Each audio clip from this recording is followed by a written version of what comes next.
आज के वीडियो में हम बात करने जा रहे हैं one up on Wall street book के बारे में, जिसको कि मशहूर अमेरिकन इन्वेस्टर और farmer fund manager Peter lynch ने लिखा है।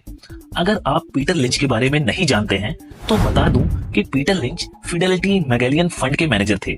उन्होंने 1977 से लेकर 1990 तक इस फंड को मैनेज किया और इस पीरियड में फंड का एनुअल रिटर्न 29% से भी ज्यादा का रहा।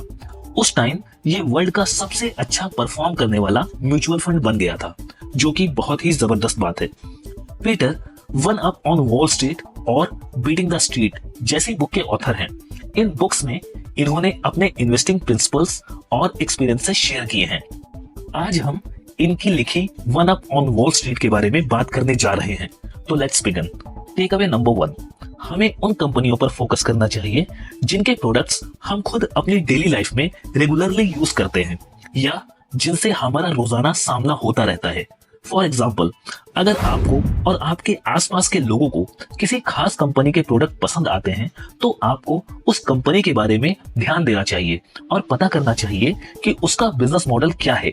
डिटेल्ड रिसर्च करने के बाद आपको पता चल सकता है कि कंपनी के फाइनेंशियल्स और बैलेंस शीट का स्टेटस क्या है, क्या वो सच में स्ट्रॉन्ग है। अगर हाँ, तो आपको एक अच्छा इन्वेस्टमेंट अपॉर्चुनिटी मिल सकता है।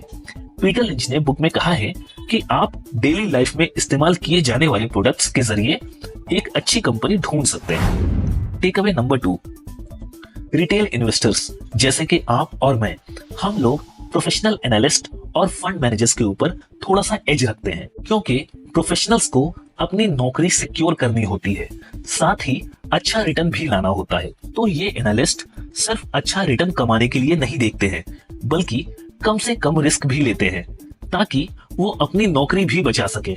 इसीलिए वो नॉर्मली सिर्फ पॉपुलर लार्ज कैप और रेपुटेड मिड कैप को प्रेफर रखते हैं और स्मॉल कैप कंपनीज को अवॉइड करते हैं, क्योंकि भले ही वो कंपनी अच्छा नहीं करती है, उन्हें फायर नहीं किया जाएगा, बट हमारे ऊपर ऐसा कोई प्रेशर नहीं होता क्योंकि हम अपना पैसा मैनेज कर रहे हैं।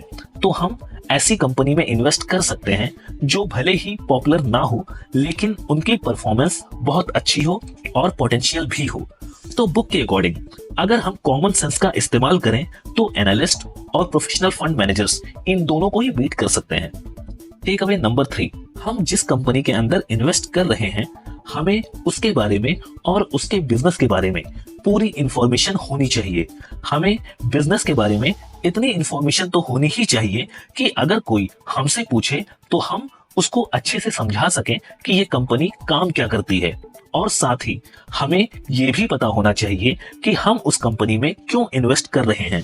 ऐसा नहीं होना चाहिए कि हम कोई स्टॉक्स खरीद लें सिर्फ इसलिए क्योंकि हमें लगता है कि वो स्टॉक नियर फ्यूचर में बढ़ जाएगा, बिना स्टॉक्स के फंडामेंटल को जाने, या फिर हमारे किसी दोस्त ने हमें एक टिप दे दिया कि इस स्टॉक में इन्वेस्ट कर दे और हम बिना उसका बिजनेस मॉडल समझे उसमें इन्वेस्ट कर दें।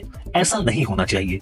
साथ ही इन्वेस्टमेंट करने के बाद हमें कंपनी का पीरियोडिकली रिव्यू भी करना चाहिए, और अगर हमें कभी भी लगता है कि उसके फंडामेंटल्स या फाइनेंशियल्स टाइम के साथ डिटेरियोरेट हो रहे हैं तो हमें उस स्टॉक से एग्जिट कर लेना चाहिए। तो दोस्तों, ये एक छोटी सी समरी थी one up on Wall street की। आपको कैसी लगी हमें कमेंट करके जरूर बताइएगा। Thank you so much. मैं मिलता हूं आपसे नेक्स्ट वीडियो में।